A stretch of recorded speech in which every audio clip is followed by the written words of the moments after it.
Olá, boa tarde. Os líderes partidários vão decidir amanhã a melhor forma de tramitação de iniciativas legislativas sobre a prisão após a condenação em segunda instância. Vamos conversar sobre as pautas e votações mais importantes da semana com a repórter Isabela Dutra. Boa tarde, Isabela. Boa tarde, André. Boa tarde a todos. O destaque dessa semana ainda é a prisão em segunda instância. Os líderes partidários da Câmara e do Senado se reúnem amanhã às 9 horas da manhã na residência oficial da presidência do Senado para discutir exatamente esse assunto. Eles devem contar com a presença do ministro da Justiça, Sérgio Moro. Alguns líderes defendem que o Senado priorize a proposta aprovada pela Comissão de Constituição e Justiça da Câmara na semana passada e entre em consenso com os deputados para criar um cronograma comum.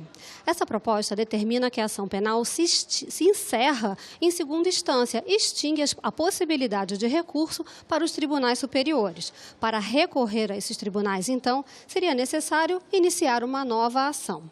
O líder do governo no Congresso, o senador Eduardo Gomes, diz, inclusive, que apesar de ter uma tramitação mais longa, uma alteração na Constituição garante essa norma jurídica, garante a validade dessa norma jurídica.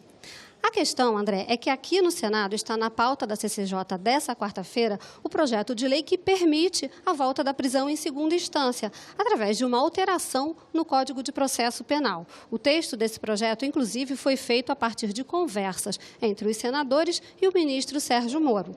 Para alguns senadores, a justificativa para votar esse projeto seria a tramitação mais rápida que a PEC. E aí, então, também não entraria na dúvida de estar alterando ou não uma cláusula pétrea da Constituição.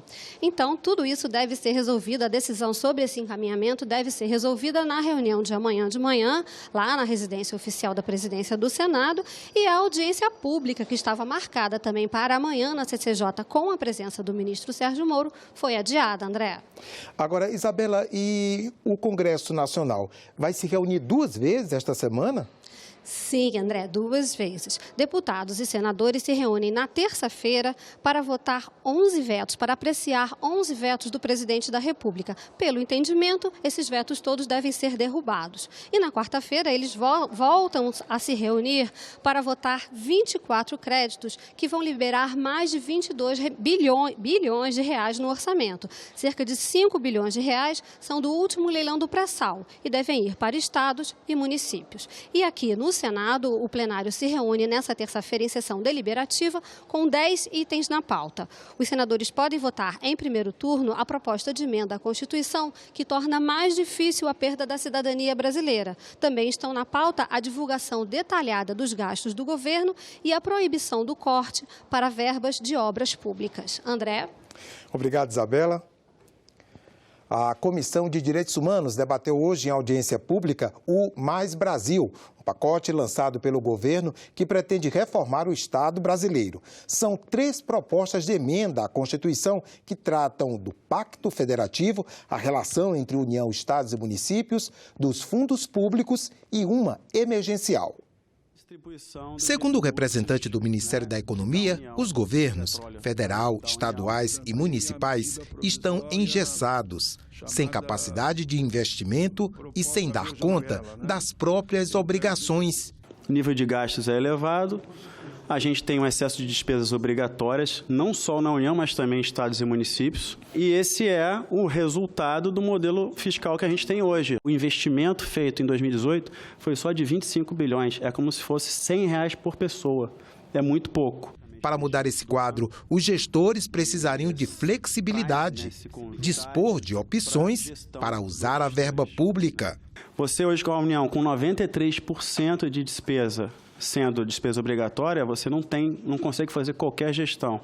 Estados e municípios não é diferente. Esses sacrifícios devem ser distribuídos proporcionalmente à capacidade contributiva de cada um. E está se preservando todo mundo que tem capacidade de poupança, ou seja, aqueles que são detentores de título da dívida pública. Os ganhos de capital estão intocáveis. Surgiram questionamentos. Como manter um serviço público de qualidade se a previsão é de redução do número de servidores? Temos uma previsão de, nos próximos 3 anos, de uma redução de quase 400 mil servidores públicos. Com essas perspectivas apresentadas, que ferem garantias e direitos desses trabalhadores, nós ficamos pensando como é que o Estado vai funcionar. Nós temos 1.761 acidentes por dia. São 73 acidentes por hora, um acidente a cada 49 segundos. O enfraquecimento do Ministério Público do Trabalho na fiscalização desses acidentes interessa a quem?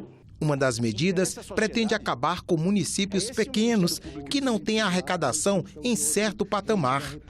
Fala-se em algo superior a 1.000 cidades. Se fala muito é que a área política do município custa muito caro. O prefeito, o vice-prefeito, secretários e vereadores. Em média, de todo o gasto de pessoal que uma prefeitura tem, a área política custa 5% desse valor. Então, não é uma economia muito grande, né, tu extinguir os municípios. Houve uma proliferação muito grande de municípios no Brasil. A gente entende que isso precisa ser revisto, lógico, de novo, com um aperfeiçoamento aí dessa norma que foi proposta.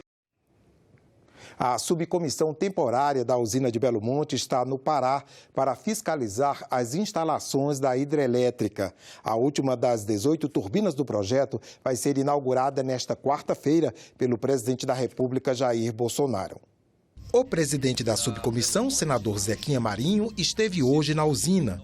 Ele verifica se a obra cumpriu condições socioeconômicas e ambientais. Belo Monte é a maior usina hidrelétrica 100% brasileira. Em capacidade de geração, perde apenas para a usina de Três Gargantas, na China, e a Itaipu Binacional, que é de propriedade do Brasil e do Paraguai.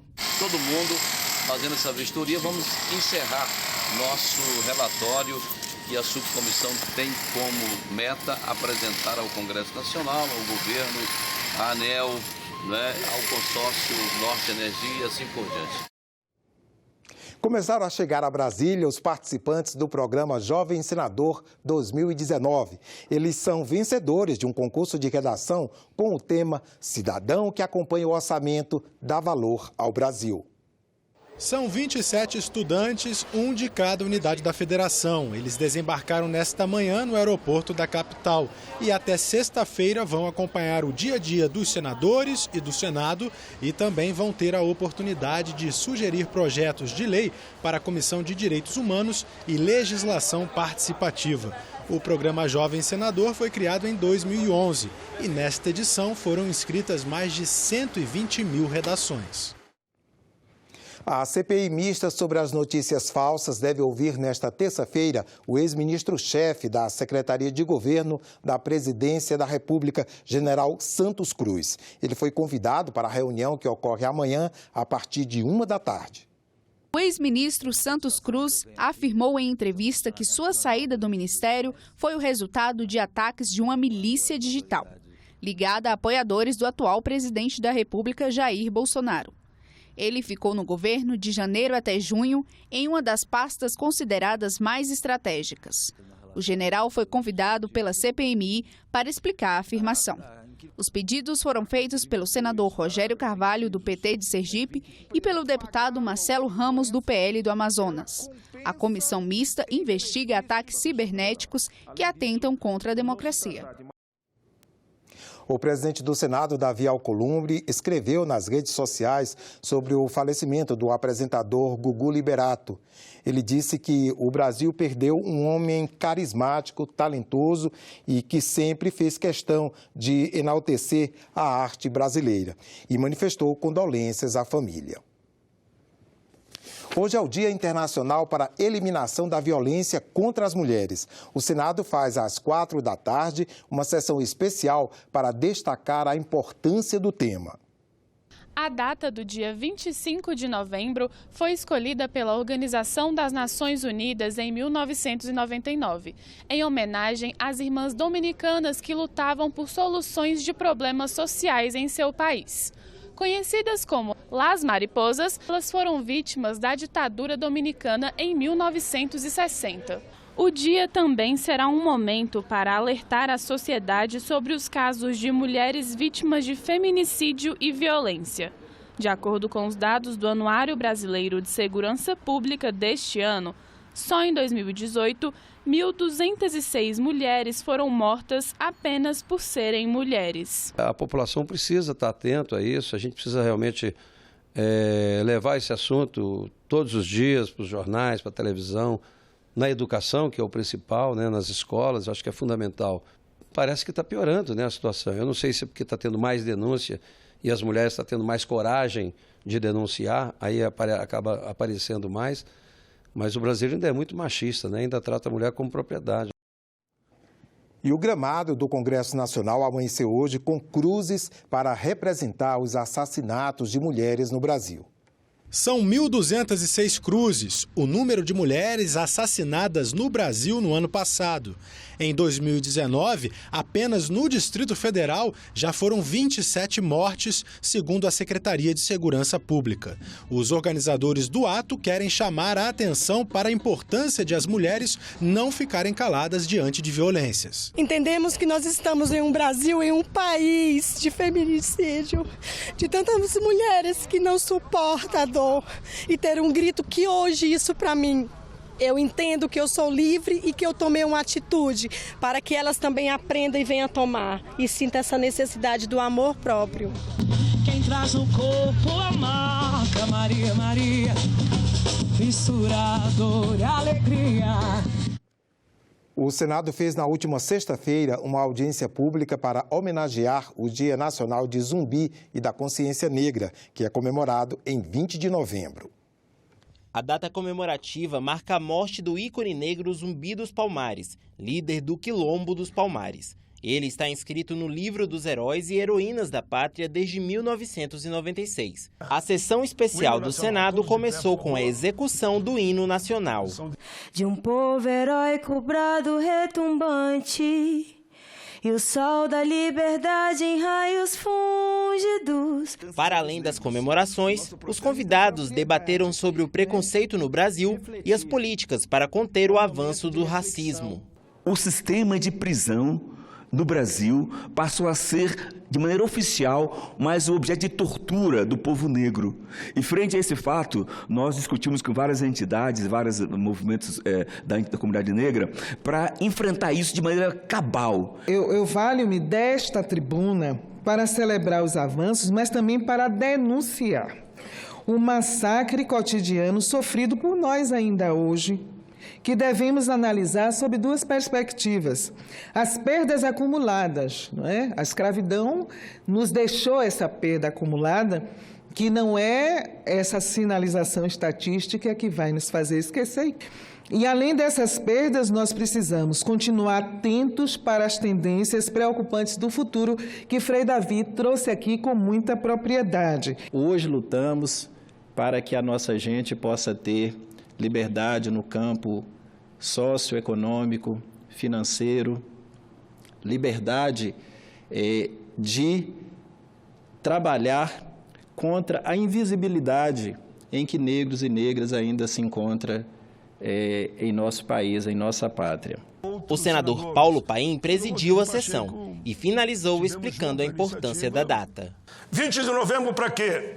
Para que as crianças não sejam alvejadas em peruas escolares, para que pais de famílias não sejam interminados com mais de 200 tiros de fuzis. 20 de novembro para quê? Inaceitável. Em plena véspera, já foi comentado aqui, em plena véspera do Dia da Consciência Negra, em que discutimos o combate ao racismo, a desindicação, a violência, um parlamentar, com apoio de outros, no Congresso, tenha destruído parte de uma exposição sobre o genocídio do povo negro. O país está perdendo os princípios da democracia, da liberdade, da tolerância. O Conselho de Ética da Câmara tem que tomar atitude. É isso que nós esperamos. É isso que nós esperamos. E na sexta-feira, o Senado também fez uma sessão especial para comemorar o centenário de nascimento de Rui Barbosa. Um dos grandes personagens da história do Brasil, Rui é lembrado e reverenciado também em outros países. Rui Barbosa nasceu em 5 de novembro de 1849. e se tornou uma das figuras públicas mais marcantes da história do Brasil. Advogado, político, diplomata, brilhou em vários campos.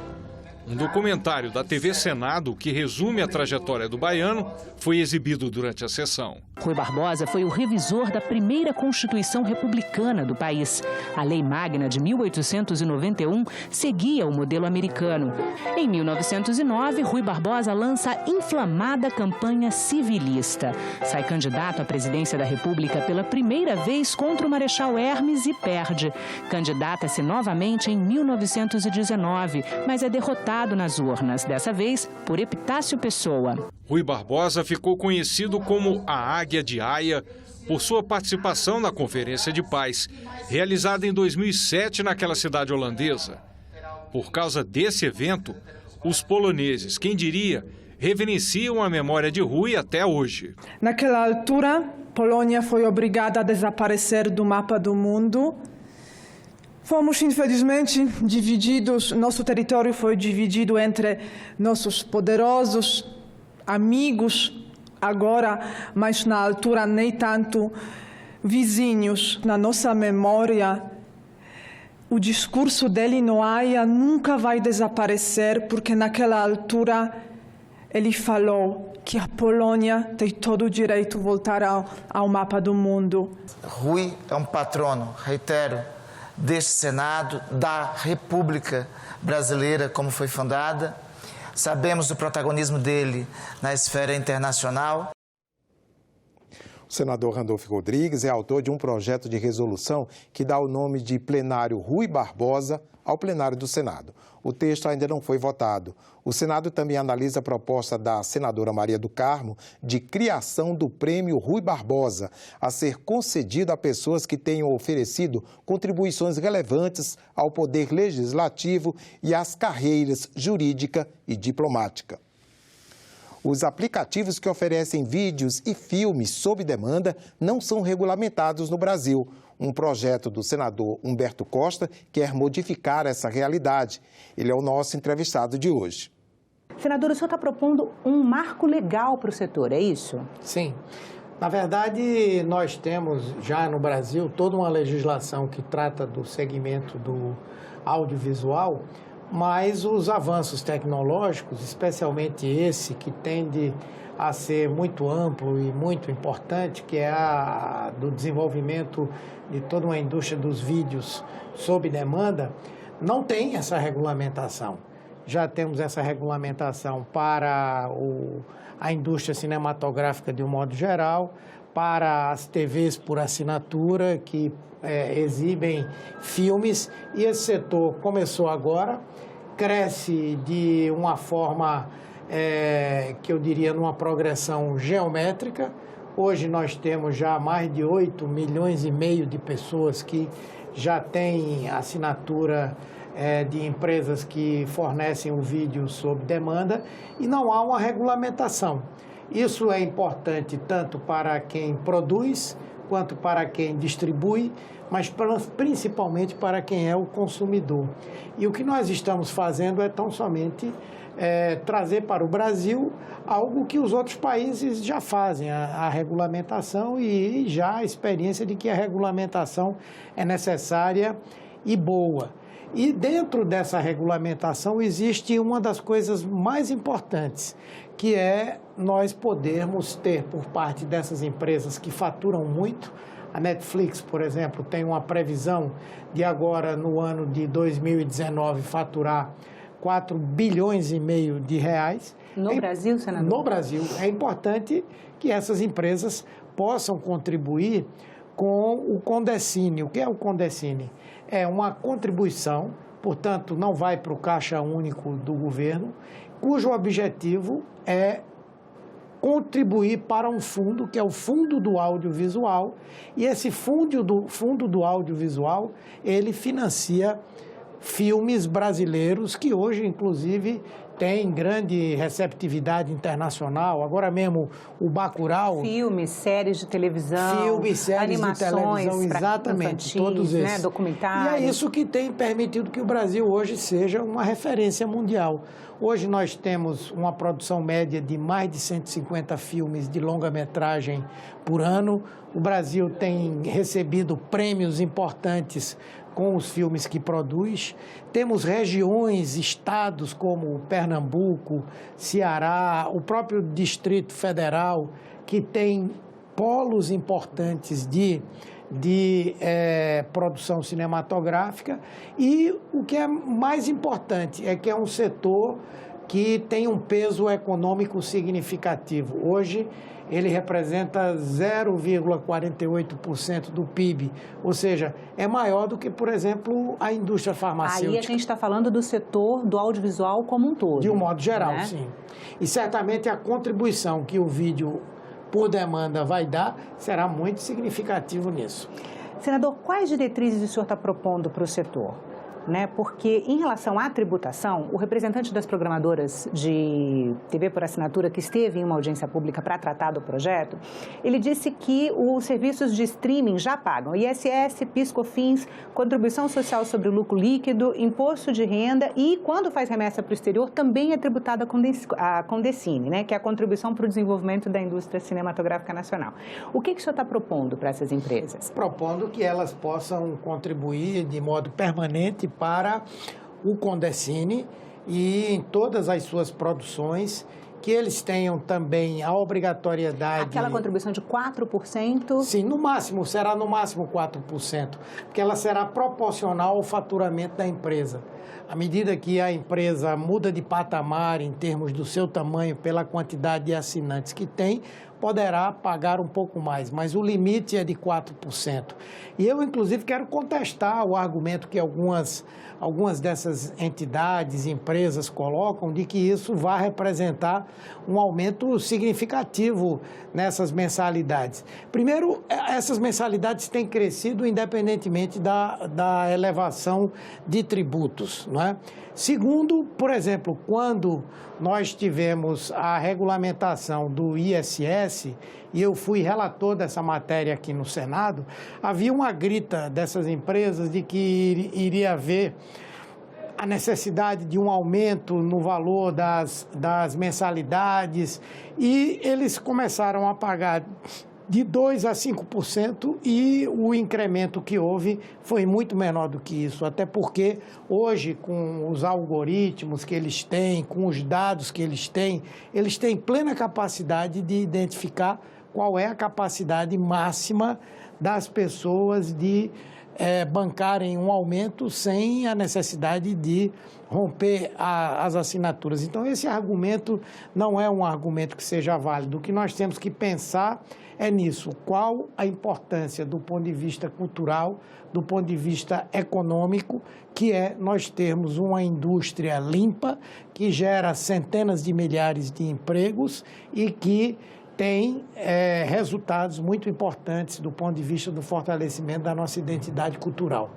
Senador, o senhor está estabelecendo nesse novo marco legal uma cota de produção nacional nos catálogos dessas empresas? Sim. O que é que isso significa? Isso, inclusive, é importante dizer, é uma adaptação para o VOD daquilo que nós já discutimos na própria lei do audiovisual. Significaria o quê?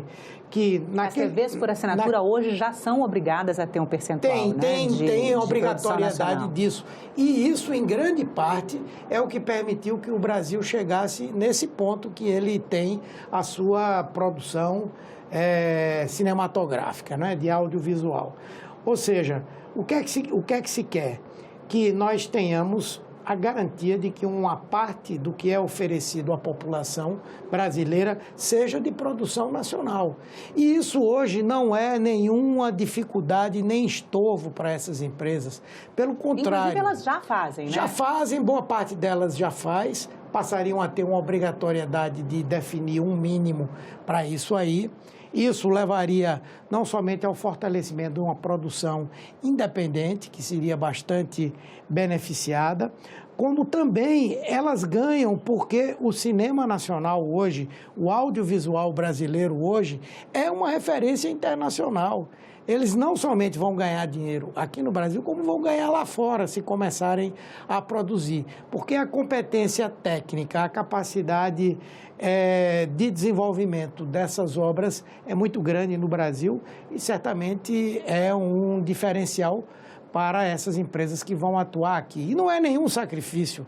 Netflix, ela tem capacidade, ela produz nos Estados Unidos, ela produz na Espanha, ela produz na Europa. E por que não pode produzir no Brasil? Já produz, né? Produz, já tem algumas séries. A representante da Netflix veio e falou eu acho que são mais de 30 títulos já, produções originais da Netflix no Brasil e com alta visualização no exterior também, né?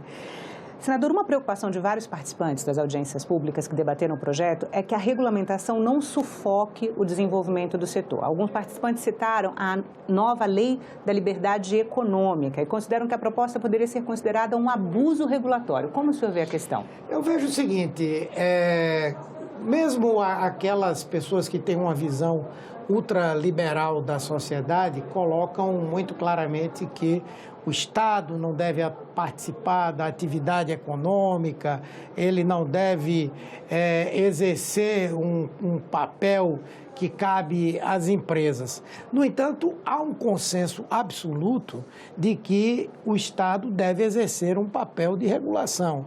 E numa atividade como essa, que é nova, mas ao mesmo tempo é muito dinâmica e muito grande, é necessário que as regras existam. E, como tal, isso é um benefício não somente para o consumidor, não somente para o setor que produz, mas para as próprias empresas que veiculam, que financiam, que produzem, que distribuem essa produção audiovisual. Então, me parece que o que há hoje é um desejo de que isso seja uma selva. Não, isso não é justo que seja uma selva e não é justo que essas empresas que ganham tanto não contribuam para uma coisa elementar, que é o direito do próprio Brasil ter a sua produção e nós termos a sustentação desse setor que é tão importante economicamente também. O senhor se inspirou no modelo da legislação da Comunidade Europeia, é isso? Quais as semelhanças que o senhor vê entre os mercados brasileiro e europeu? Em todos eles, e aí não somente na Comunidade Europeia. Nos Estados Unidos, por exemplo, não existem impostos ou contribuições federais, mas em nível dos condados, todo esse sistema é tributado e é fortemente tributado. Na Europa, o que nós identificamos como coisas que são relevantes e que poderiam nos inspirar aqui, em primeiro lugar, a existência da regulação, a definição de cotas. Você pega hoje um dos países com maior riqueza de produção no audiovisual, é a Espanha, com filmes que são reconhecidos mundialmente. Talvez o maior sucesso da Netflix é A Casa de Papel, não é? E que na Espanha há todo um incentivo para essa produção mediante justamente o pagamento de uma contribuição que vai fortalecer um fundo que financia essas atividades. A Espanha isso vale para a França. É que taxou de forma mais elevada, né? Isso vale para a França, isso vale para Portugal, isso vale para a própria Grã-Bretanha. Então, eu acho que nós devemos copiar coisas boas. E eu acho que essa é uma coisa boa, porque permite que a nossa criatividade cultural ela possa se manifestar e se fortalecer. Ficamos por aqui. Você pode rever as reportagens desta edição na nossa página na internet, senado.leg.br/TV.